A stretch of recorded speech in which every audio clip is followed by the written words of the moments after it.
How to start a chat on IMO. Want to start a conversation? This guide shows you how to start a chat on IMO so you can start chatting with your friends and family. First, open the IMO app and go to the Contacts tab.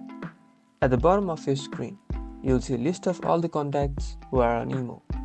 You can scroll through the list to find the contact that you want to chat with or use the search bar to find them. Once you find the contact you want to chat with, tap on their name. This will open a new chat window with that contact. You can then start typing a message and then send it to them. You can also send photos, videos, voice messages, and more.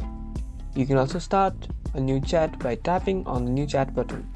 This will open a list of all your contacts and you can select the contact that you want to chat with. It's a quick and easy way to start a new conversation.